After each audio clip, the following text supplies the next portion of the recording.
السلام علیکم ورحمۃ اللہ۔ میں نے یہ چھوٹا سا بیان سنا ہے مرزا علی انجینئر کا۔ مجھے حیرانگی ہوتی ہے کہ دیکھیے کس قدر اس کا فہم ناقص ہے اور علمی خیانت دانستہ کرتے ہیں۔ یہ بہت بڑی بات ہوتی ہے، کوئی عالم دین علمی خیانت کرے اور دانستہ کرے، جھوٹ بولے۔ اس سے پہلے بھی کتنے کلپس کے اندر میں اس کے عقیدے کی خرابی واضح کر چکا ہوں کہ یہ اسی قبر کے اندر عذاب و ثواب کے قائل ہیں۔ قبر پرستی کی جو جڑ ہے، آج جو قبریں پوجی جا رہی ہیں، مزار پوجے جا رہے ہیں، وہ اسی عقیدے کی وجہ سے کہ بابا جی سنتے ہیں، دیکھتے ہیں، پہچانتے ہیں، اسی قبر کے اندر مردہ زندہ ہو جاتا ہے۔ یہ عقیدہ مختلف شکلوں میں مختلف مسالک کے پاس ہے، اور یہ عقیدہ شرک کی جڑ ہے۔ یہ قرآن کا انکار ہے، صحیح حدیث کا انکار ہے۔ یہی کچھ علی انجینئر صاحب کر رہے ہیں۔ یا تو منکر روایت کے اوپر انہوں نے ایمان بنایا ہے، وہ جو احمد بن حنبل کی روایت ہے کہ انبیاء کے جسموں کو مٹی نہیں کھاتی، اس کو انہوں نے دلیل بنایا ہے۔ اور یا دوسری ایک روایت جو عمر بن عاص رضی اللہ تعالیٰ عنہ سے ہے، اس واقعے سے انہوں نے غلط مطلب نکالا ہے۔ چونکہ فہم نہ ہو اور خاص کر ایمان عقیدہ بھی نہ ہو اور صحابہ کے ساتھ بغض بھی ہو، اور خاص کر ان شخصیات کے ساتھ جو چند شخصیات ہیں، عمر بن عاص ہیں اور امیر معاویہ رضی اللہ تعالیٰ عنہ ہیں، یہ ان سے تو یہ بہت زیادہ بغض رکھتا ہے یہ رافضی، اور اس کا اتنی زبان دراز ہے کہ عقل حیران ہے۔ اور پھر کئی معاملات میں تو کل اس کا میں نے ایک بیان سنا جو یوسف علیہ السلام کے بارے میں اس نے اتنے غلط لفظ استعمال کیے، پھر ان الفاظ کو صحیح ثابت کرنے کے لیے پھر قرآنی آیات کو توڑا مروڑا، اور نبی علیہ السلام کے بارے میں بھی ایسی باتیں کہیں کہ جو ایک مومن کر ہی نہیں سکتا ہے، سوچ بھی نہیں سکتا ہے۔ تو اس قدر اس کے اندر گویا خناس بھرا ہوا ہے اس بندے کے اندر، متکبر کے اندر۔ ابھی میں اس کی وہ روایت جس سے اس نے دھوکہ کھایا ہے اس کی ذرا اصل بیان کرتا ہوں۔ دیکھیے، جب موت کا وقت ہوتا ہے تو یہ کوئی معمولی وقت نہیں ہوتا ہے، اور خاص کر مومن کے اوپر تو بہت ہی زیادہ گھبراہٹ ہوتی ہے۔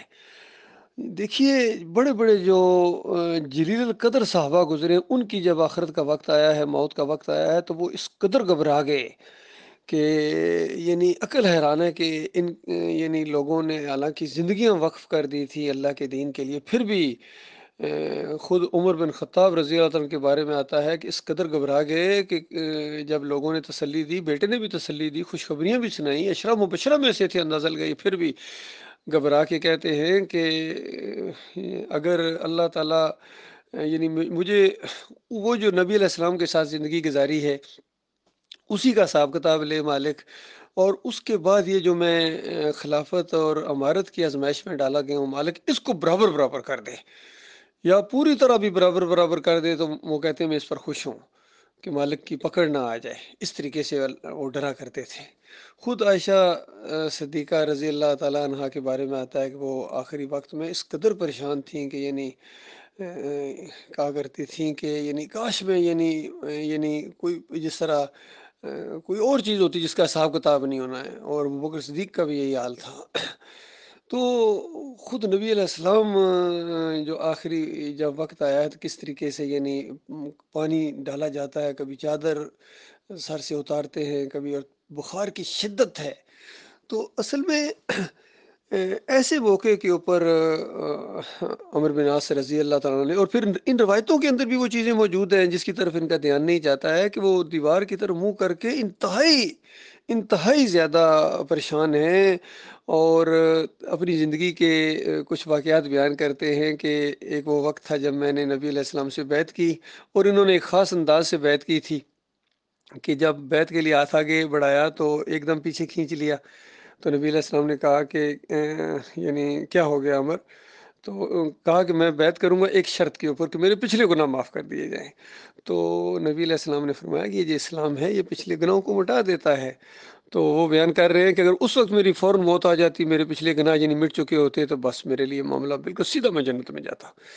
تو اس کے بعد کہتے ہیں کہ یہ جو باقی یہ جو ذمہ داریاں ہیں، اس طرح کا ان کا ڈر ہے مجھے، یہی بات عمر بن خطاب کہا کرتے تھے کہ ان کا مجھے بہت زیادہ ڈر ہے کہ جب سے مجھے ذمہ داری دی گئی ہے، انسانوں کا یہ بنایا گیا ہوں، تو اس کے بعد کتنی کوتاہیاں ہو گئی ہوں گی۔ اسی وجہ سے رات کو اٹھ اٹھ کے پہرے دیا کرتے تھے، اور کوئی پریشان نہ ہو۔ تو اس طرح کی بات وہ کی ہے، اس نے اس کا بھی غلط مطلب لیا ہے علی انجینئر صاحب نے، اور خاص اشارہ کیا کہ جو انہوں نے کوئی غلطی کی تھی اس کے اوپر دیکھیں، ایک پن پوائنٹ کر دیا جو اس کے دماغ کے اندر ہے، ایک چیز یہ۔ اور پھر کہتے ہیں کہ یہ جو عمر بن عاص کا یہ کہنا کہ اتنی دیر میرے قبر کے اوپر ہے نا، یہ اس قبر کے اندر عذاب یا ثواب کا دلیل ہے، اس کا اتنا فہم ناقص ہے۔ اور حالانکہ ایسے موقع کے اوپر کی جانے والی جو گھبراہٹ کے اندر معاملات ہوتے ہیں، وہ پوری زندگی کے عام روٹین کے اندر معاملات نہیں ہوتے ہیں۔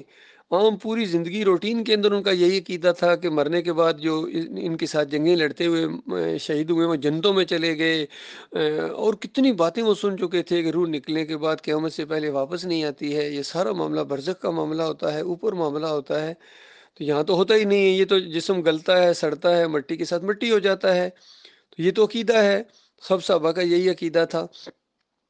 تو اس کو یہ دلیل بنا رہا، اندازہ لگائیے۔ اور پھر بڑے انجیز انداز سے اس کے اندر کا بغض نکلا ہے ڈاکٹر مسعود الدین عثمانی رحمۃ اللہ علیہ کے اور ان کے ساتھیوں کے خلاف، کہ یہ جو لوگ ہیں یہ ان کی گلے کی ہڈی، اور گلے کی ہڈی تمہارے بن گئی ہے، یہ چیزیں یہ شرک اور کفر کی طرف لے جا رہے ہو، یہ ہڈی اب نہ نکل رہی ہے نہ آگے جا رہی ہے، اور اب پھکی سے کام نہیں چلے گا، تمہارے بڑے آپریشن کی ضرورت ہے، بڑا آپریشن۔ اور ڈاکٹر مسعود الدین عثمانی رحمۃ اللہ علیہ جیسا کوئی ڈاکٹر ہو جو تمہارا آپریشن کرے، جسمانی بھی، دماغی بھی اور روحانی بھی، تب تم کوئی سنبھل سکتے ہو، ورنہ علی انجینئر صاحب یہ جب مریں گے نا، پھر آپ کو پتہ چلے گا کہ کتنا گمراہ کیا ہے اپنے لوگوں کو۔ اچھی باتیں بھی بتائی ہیں، بیچ میں زہر ملا کے لائے ہیں دوا، اور پھر جن کا شرک ثابت کرتے ہیں، پھر ان کو اپنا امام مانتے ہیں، کہتے ہیں ان کے پیچھے میں نمازیں پڑھتا ہوں، چندے دیتا ہوں ان کی مسجدوں کے اندر، فخر سے کہتے ہیں، جو طاغوت کی بندگی ہے اس کو فخر سے بیان کرتے ہیں کہ میں یہ کرتا ہوں۔ اور یہ چند دن پچھلے دنوں میں وہ مولوی کچھ ان کے پاس آئے بات چیت کرنے کے لیے، تو یہ ان کو فیس نہیں کر سکتا ہے، حالانکہ سارے مولوی ہمارے پاس آئے تو ہم ان کی آنکھوں میں آنکھیں ڈال کے ان کا کفر شرک ثابت کریں، بلکہ ایک بہترین موقع ہو کہ ہمارے پاس آئے، ہمیں تو نہیں موقع ملتا ان کے پاس جانے کا، یا ایسا کوئی مول نہیں بنتا، یہ خود آئے تو ہم ان کی بالکل تیا پاچا کر دیں، ان کی اکابرین کا بھی، چاہے یہ مفتی منیب ہوں اور تقی عثمانی ہوں یا طارق جمیل ہوں۔ طارق جمیل کو کبھی اس نے نہیں کہا کہ تم شرک کرتے ہو، تم شرک کراتے ہو، ان کے ساتھ بڑے اچھے تعلقات ہیں۔ مفتی مسعود، طارق مسعود کے ساتھ بھی ان کے بڑے اچھے تعلقات ہیں جو کفر و شرک پھیلا رہے ہیں۔ ڈاکٹر اسرار کی بھی تعریفیں کرتے ہیں جو پوری زندگی عبادت الوجود کے عقیدے کے قائل رہے ہیں، صوفیوں کا دفاع کرتے رہے ہیں، اس کا یہ دفاع کرتے ہیں۔ اور مولوی اسحاق جو اس قدر صحابہ کا دشمن گزرا ہے، رافضی، وہ اس کا آئیڈیل ہے۔ تو بتاؤ اللہ کے بندو، کون سا عیب ہے جو اس کے اندر نہیں ہے؟ تو باقی کہتے ہیں نوجوان نسل اس کو بڑا سنتی ہے، نوجوان نسل اصل میں کفر و شرک کے اندر مبتلا ہے، اس وجہ سے اس کو سنتی ہے، وہ ڈسکو اسلام چاہتے ہیں، اور ظاہری بات ہے جو انہی جیسا ہوگا وہ انہی کو سنے گا، اور جس کے اندر ذرا بھی ایمان ہو، ایمان کی رمق ہو، اور اللہ کی عزت اور وقار ہو، اور صحابہ کے لیے جس کے دل میں عزت ہو، انبیاء کے لیے جس کے دل میں عزت ہو، وہ تو اس سے کبھی متاثر نہیں ہوگا، بلکہ اس کی نشاندہی کرے گا، اس کی گمراہی کی نشاندہی کرے گا۔ اور باقی شاطر ضرور ہے، چالاک ضرور ہے، اور اپنی بات مطالعہ بھی اس کا بہت زیادہ ہے جس طریقے سے، لیکن اس کا علم غیر نافع ہے۔ اس کا علم وہ ہے جو سورہ جمعہ کے اندر آیا ہے اہل کتاب علماء کے بارے میں، کہ یہ وہ گدھے ہیں جن کے اوپر کتابیں لدی ہوئی ہیں،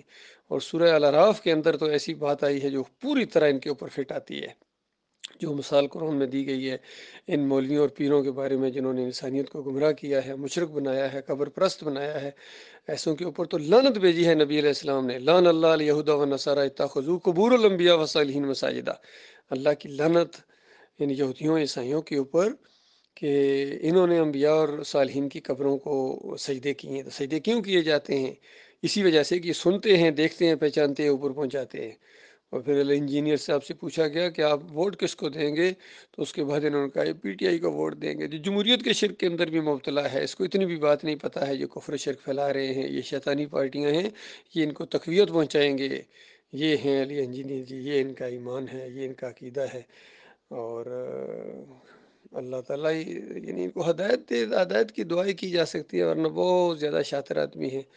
اور میرا ویسے ارادہ ہے کبھی اگر میں جاؤں گا تو میں وہ اتوار والے دن اس کو ذرا جا کے احساس دلاؤں کہ دیکھو تم ایک تو شرک پھیلا رہے ہو، تمہاری عقیدے کے اندر بھی خرابی ہے، تم صحابہ کی کس طرح زبان دراز ہو، تمہیں ذرا شرم نہیں آتی ایسے لوگوں کے خلاف آواز تم نکالتے ہو جنہوں نے تلواروں کے سائے کے نیچے زندگیاں بسر کی ہیں۔ امیر معاویہ رضی اللہ تعالیٰ 20 سال ان کا دور حکومت ہے، دو مسلمانوں کے درمیان کبھی جھگڑا نہیں ہوا ہے، اور سارے صحابہ ہیں، قابل قدر ہیں، اور تابعین ہیں، تابع تابعین ہیں، جتنے بھی ہیں سارے ہمارے دلوں کے اندر بہت ہی زیادہ عزت اور احترام ہے اس دور کے لیے۔ باقی جن کے اپنے دماغ خراب ہوں، اپنے گمراہی کو وہ پھیلا رہے ہوں، اپنی ڈگڈگی بجا رہے ہوں، ان کا معاملہ ہے بھائی، یہ جانے اور ان کا کام جانے، ہمارا ان سے بہرحال کوئی تعلق نہیں ہے۔